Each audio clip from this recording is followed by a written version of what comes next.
from Christine O'Donnell. Get your popcorn. Come on up, everybody.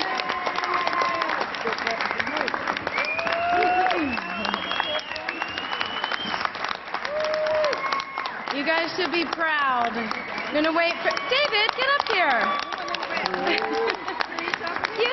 There's a lot of people who work very hard who should be up on this stage with me.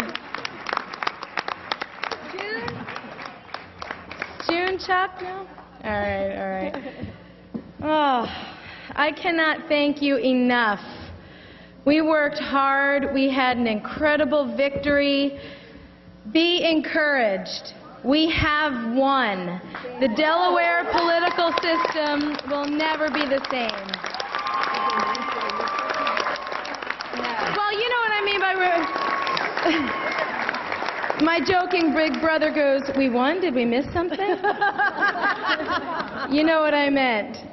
We were victorious because the Delaware political system will never be the same. That's a great thing.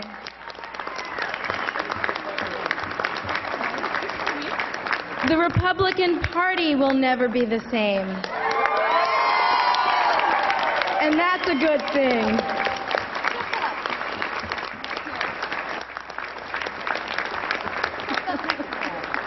Our voices were heard, and we're not going to be quiet now.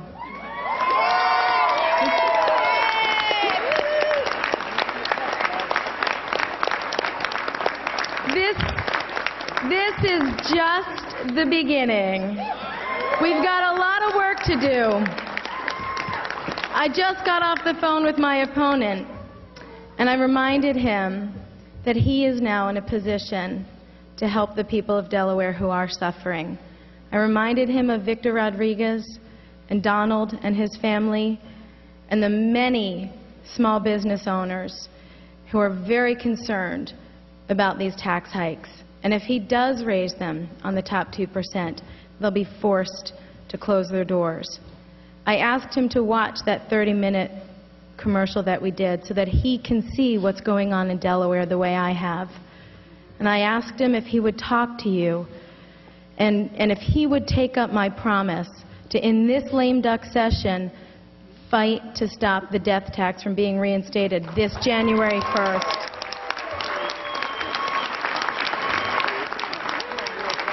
So hopefully he will.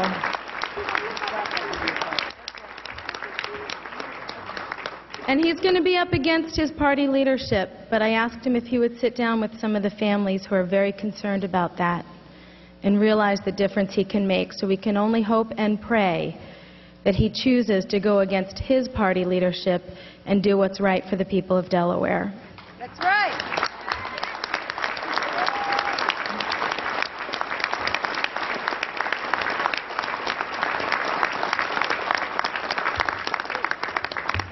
But we're not going to stop fighting either. Because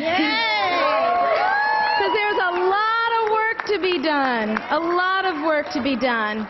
As I've said, this whole campaign is about putting the political process back into your hands. And that is where it is now. The leadership of our party is going to be drastically different this next year. The leadership in Delaware will be drastically different from now on.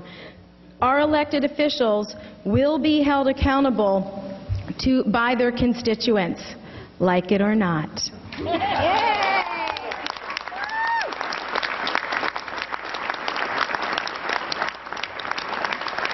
So although the outcome isn't what we all worked so hard for, our voice was heard, will continue to be heard. So I hope and pray that you are as encouraged as I am. And we've got a lot of food. We've got the room all night. So God bless you. So let's party.